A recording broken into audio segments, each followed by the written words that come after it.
बिस्मिल्लाहिर्रहमानिर्रहीम। अस्सलाम वालेकुम। जनरल फैज हमीद के DGISI के ओहदे से हटने के बाद जनरल नदीम अंजम को DGISI तैनात किया गया और उस मौके पर उस वक्त के वजीर आजम इमरान खान और जनरल कमर जावेद बाजवा के माबैन काफी इख्तलाफात पैदा हुए। अब जनरल नदीम अंजम के हवाले से एक बड़ी ब्रेकिंग न्यूज है, वो आपके सामने रखनी है और पाकिस्तान के एक बड़े सहाफी ने इसको क्या रंग दिया है वो भी आपको बताना है। साइफर मुकदमे के अंदर इमरान खान और शाह महमूद कुरैशी की दरखास्त जमानत को तो खारिज कर दिया गया है, लेकिन जो तहरीरी फैसला आया है उसके अंदर जज हमायूं दिलावर का भी रिकॉर्ड तोड़ दिया गया है। किस तरह का ब्लंडर है उस पर भी बात होगी। और फजल रहमान की पार्टी भी इस वक्त दहशत गर्दी का निशाना बन रही है। फजल रहमान की करीबी शख्सियत हाफिज हमदुल्ला वो शदीद जख्मी है। ये वाकया कैसे रूनुमा हुआ है इस पर भी बात होगी। उम्मीद है आप समाप्त करेंगे और अपने कीमती फीडबैक से जरूर आगाह करेंगे।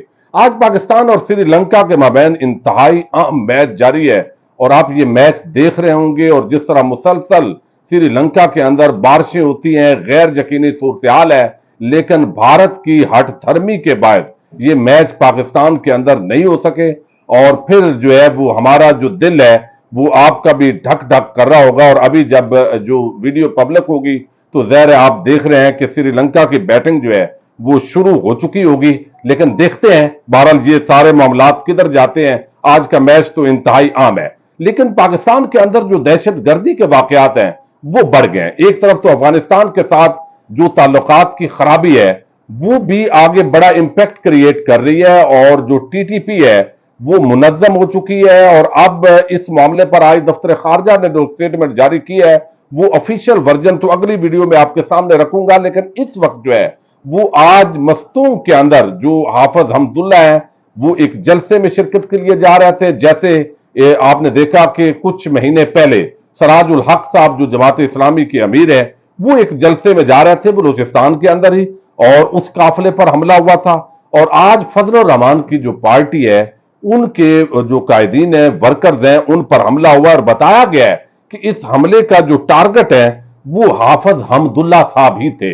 मजीद 4-5 लोग जख्मी हुए हैं। हाफिज हमदुल्ला साहब इस वक्त ICU के अंदर हैं। अल्लाह ताला उनको सेहत और सलामती अता फरमाए। और सियासी तौर पर आप किसी से भी इख्तलाफ कर सकते हैं, लेकिन हाफिज हमदुल्ला की जब आप तिलावत सुनते हैं तो यकीनन बड़ा सुरूर आता है, मजा आता है। लेकिन कई दफा जो है वो बड़ा एक अजीब भी मुझे लगता है जो मजहब के नाम लेवा लोग होते हैं और दीन का उन्होंने एक पूरा चेहरा बुनाया होता है, तो कई दफा जब नंगा झूठ बोलते हैं तो यकीनन ये बात शायद मुनासिब ना हो, लेकिन मुझे अफसोस के साथ कहना पड़ रहा है कि ये हाफिज हमदुल्ला साहब थे। जब वजीराबाद में इमरान खान पर कातलाना हमला हुआ तो इन्होंने बबांगे दोहल मीडिया के सामने उसको ड्रामा करार दिया। हालांकि ये बड़ी आप सियासी मुखालफत कर सकते थे इमरान खान से, लेकिन ये इंतहाई काबिल मुजम्मत है। साहबजादा हामिद रजा और बड़ी बड़ी जो शख्सियात वैसे नजरियाती तौर पर मुखालिफ है फजल रहमान की, लेकिन उन्होंने भी आज जो है इसकी मुजम्मत की है। दूसरी तरफ जो है वो इस वक्त जो साइफर केस आया है, मैं थोड़ा सा आपको बता दूं, ये जो साइफर केस है ये भी बड़ा अजीब है। आपने थोड़ी सी ये वीडियो तवज्जो के साथ सुननी है ताकि मैं आपको बताऊं कि पहले तो कहा गया कि ये साइफर है ही नहीं, ये एक ड्रामा है। मैं ये चंद कायदीन है पाकिस्तान की सियासत के, उनके तरफ जो क्लिप्स है वो थोड़ा सा आपके नजर कर रहा हूं ताकि आप देखें कि उस साइफर पे आज सजा हुई है जो कहा जा रहा था कि साइफर तो है ही कोई नहीं।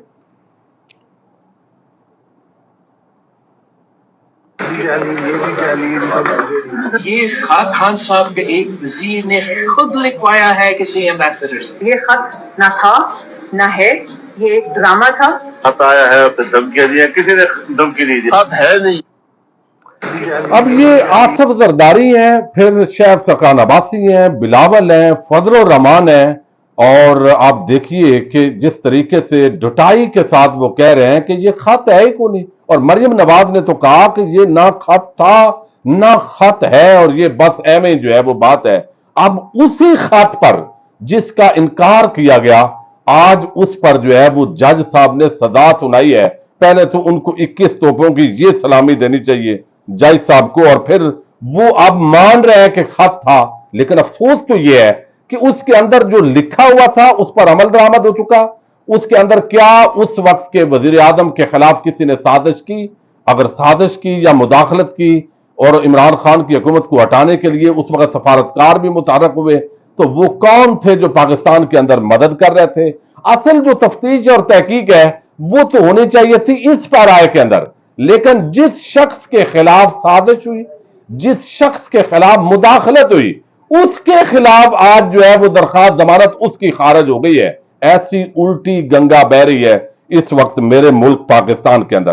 اب جو اس وقت جو ہے وہ صورتحال ہے، جو تحریری فیصلہ آیا نا 7 صفحات کا، وہ میں تھوڑا سا آپ کے سامنے رکھ رہا ہوں۔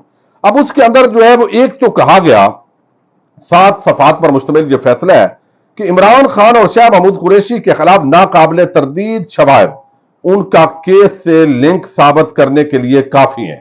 اب یہ ناقابل تردید شواہد کون سے ہیں؟ پہلے تو یاد رکھیے سپریم کورٹ آف پاکستان اور ہائی کورٹس کے فیصلے صفحہ مثل پر موجود ہیں، اور فیصلے یہ ہیں کہ جج صاحب جب ضمانت کا فیصلہ دیں گے تو اس کے اندر وہ ایسی ڈیٹیل نہیں دیں گے جس کی بنیاد پر جو اگلا ٹرائل ہے وہ متاثر ہو۔ اب اس ضمانت کے مسترد کرنے کا تو مطلب بالکل واضح ہے کہ جو اگلا ٹرائل کا فیصلہ ہے وہ بھی جج صاحب نے سنا دیا ہے۔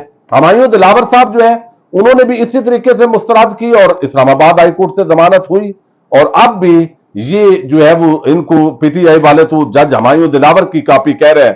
اب یہاں جو ہے وہ کہا گیا کہ آفیشل سیکرٹ ایکٹ کے یعنی یہ کافی ریکارڈ کے مطابق ملزمان آفیشل سیکرٹ ایکٹ کے سیکشن 5 اور 9 اور ناقابل ضمانت دفعات کے جرم کے مرتکب ٹھہرے ہیں۔ ضمانتیں خارج کرنے کے لیے مواد کافی ہے۔ ہمیں یہ مد نظر رکھنا چاہیے کہ یہ آفیشل سیکرٹ ایکٹ کا ٹاپ سیکرٹ کیس ہے۔ آئندہ سماعت پر غیر متعلقہ افراد پر دوران سماعت پابندی ہوگی، یعنی تاکہ جن لوگوں نے کچھ رپورٹ کر دی ہے عوام کے سامنے کہ کیا کیا دلائل دیے گئے ہیں وہ بھی رپورٹنگ نہ ہو، چونکہ یہ سیکرٹ معاملہ ہے، سیکرٹ طور پہ سزا دینی ہے، سیکرٹ طور پہ ٹرائل ہونا ہے، اور جو قانون ہے وہ بھی سیکرٹ ہے، کسی کو دکھانا بھی نہیں ہے، یعنی یہ عجیب قسم کی سیکریسی ہے اور قانون کے اندر۔ اب آئندہ سماعت پر غیر متعلقہ افراد پر دوران سماعت پابندی ہوگی، چونکہ آج پروسیکیوٹر نے اس پر جو ہے وہ کہا عدالتی ہدایت کے باوجود پٹیشنر کی جانب سے سرٹیفکیٹ نہیں دیا گیا، میرٹ اور سرٹیفکیٹ دینے کے عدالتی آرڈر پر عمل نہ کرنے کی وجہ سے ضمانت خارج کی جاتی ہے۔ یعنی یہ سرٹیفکیٹ نہ دینے کی وجہ سے، باقی وجوہات تو ویسے انہوں نے کر دیا کہ جو ٹرائل کے اندر دینی چاہیے، فیصلے کے اندر، فائنل فیصلے کے اندر، وہ یہاں ضمانت میں کر دی ہے، اور یہاں پہ انہوں نے کہا جی سرٹیفکیٹ نہیں دی لہذا یہ ضمانت آپ کی جو ہے اڑائی جاتی ہے۔ عدالت نے اپنے آرڈر میں ایف آئی اے پراسیکیوٹر کے دلائل لکھتے ہوئے کہا کہ پراسیکیوشن کے مطابق 161 کے بیانات کے مطابق عمران خان کی جانب سے سائفر کو غیر قانونی طور پر اپنے پاس رکھنا ثابت ہے، اور انہوں نے غیر متعلقہ افراد کے سامنے سائفر معلومات گھما پھرا کر شیئر کی ہیں، جس نے بیرونی طاقتوں کو فائدہ پہنچایا اور پاکستان کی سیکیورٹی کو متاثر کیا۔ اب یہ جو دفعہ 161 کا بیان ہے، یہ ضابطہ فوجداری کے اندر جو پولیس بیان لیتی ہے یا ایف آئی اے بیان لیتی ہے اس کی حیثیت عدالت کے اندر نہیں ہوتی، لیکن جج صاحب نے بہرحال ایف آئی اے کا تمام جو سرکمسٹانشل ایویڈنسز ہیں اس وقت جس طرح ایف آئی اے کمپرومائزڈ ہے، وہ ساری چیزیں دیکھنے کے باوجود جو ہے انہوں نے یہ کر دی ہے، اور پھر گرامر کی جو غلطیاں ہیں وہ ویسے اکبر باجوہ صاحب نے وہ علیحدہ سے نکال دی ہیں، وہ وہاں سے دیکھ لیجئے۔ اور دوسری طرف جو ہے میں نے آپ کے سامنے خبر رکھنی ہے جو بیسیکلی ایک دھمکی کے انداز کے اندر جو ہے وہ سلیم صافی نے دی ہے، اور وہ یہ آپ کو علم ہے حالات جب خراب ہوئے تو وہ اس وقت جب D G I S I general Nadeem Anjum sahib تعینات ہوئے، اس وقت جو وزیر اعظم تھے ظاہر ان کی اتھارٹی ہوتا ہے ڈی جی آئی ایس آئی کو رکھنا یا ایکسٹینشن دینا، لیکن اس وقت وزیر اعظم کو یہ اختیار نہیں دیا گیا۔ جنرل باجوہ صاحب زبردستی انہوں نے کی، اور جو مالشیے ٹاؤٹ اور جو ابن الوقت قسم کے صحافی ہیں انہوں نے کہا جی یہ فوج کا اندرونی معاملہ ہے اور وہ جو ہے ان کی مدت پوری ہو گئی ہے، ان کو آرمی چیف کے طور پر بھی لائن کے اندر رکھنا ہے، تو اس لیے یہ چیز ضروری ہے۔ اب یہاں آپ دیکھیے کہ اب جو ہے وہ جنرل ندیم انجم صاحب جو ہے وہ دیکھیں ان کی ذمہ داری بڑی عام ہے، اور ویسے بھی عام نہ بھی ہو تو ہمیں آج کل بتانی پڑے گی کہ عام ہے، چونکہ حالات ایسے ہیں پاکستان کے اندر۔ اب وہاں پر جنرل ندیم انجم صاحب ڈی جی آئی ایس آئی ہیں، اب ان کی एक्सटेंशन हो रही है। अब इस एक्सटेंशन, ये हलाल एक्सटेंशन है जी।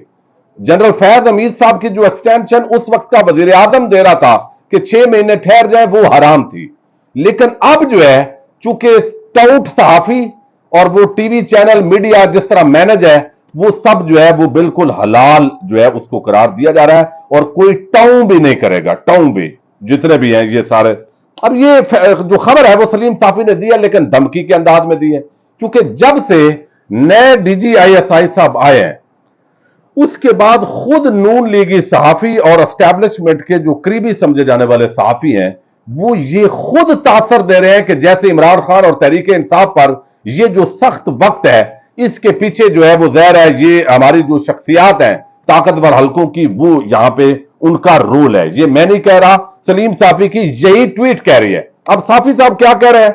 वो कह रहे हैं खुश होने वाले खुशी मनाएं और खफा होने वाले मातम की तैयारी करें। तमाम बड़ों ने मुत्तफिका फैसला कर लिया। क्या फैसला किया जी? DGISI जनरल नदीम अंजम को मुलाजमत में तोसी देने का फैसला। अगले साल भी यूनिफॉर्म्ड DGISI रहेंगे, जबकि जनरल फैसल नसीर बदस्तूर DGC रहेंगे। बाज़ाब्ता ऐलान जल्द हो जाएगा। यानी उन्होंने ये एक धमकी के अंदाज के अंदर आवाम को बताया है कि भाई ये दो शख्सियात जो खास तौर पर तहरीक इंसाफ के हवाले से तासर है कि यही सारे मामलात जो है उसके अंदर इनका रोल है, जो खुद नून लीगी और ये टाउट साफी तासर देते हैं। हालांकि मैं समझता हूं इदारों के हवाले से ऐसा तासर नहीं होना चाहिए। तो अब ये डरा भी रहे हैं, धमका भी रहे हैं, और आप देखेंगे बाकी भी उछल कूद रहे हैं। अब यानी तहरीक इंसाफ की खैर नहीं है, ये खुद ये टाउट साफी ये दे रहे हैं, इदारे का आप देखें इमेज खुद डाउन कर रहे हैं कि जो है ना वो आप खफा हो या जश्न मनाएं, ये बदस्तूर कायम रहेंगे। इसका मतलब है कि तहरीक इंसाफ और इमरान खान के हवाले से जो सख्तियां हैं वो कम नहीं होंगी बल्कि और बढ़ेंगी। ये सलीम साफी धमकी अमेज लहजे के अंदर फखरिया अंदाज के अंदर ये बात कर रहा है। लेकिन साथ जो बात की थी उन्होंने बड़ी अच्छी बात की थी कि क्या ये मुनासिब है, गलत है या सही है। मतीउल्लाह जान ने पूछा था सवाल साफी साहब से, आप ये बताओ। लेकिन ये चूंकि हलाल एक्सटेंशन होगी और बहुत सारे लोग जो है वो जश्न मनाएंगे, बहुत सारे लोगों के लिए परेशानी की बात होगी। मकसद तो है आइन और कानून पे चलना और उस पर अमल दरामद करना। यही असल में मुल्क के साथ वफादारी होती है। देखते हैं आने वाले दिनों के अंदर, लगता यह है कि तहरीक इंसाफ के खिलाफ मजीद क्रैकडाउन होगा। इजाजत दीजिएगा, अल्लाह हाफिज।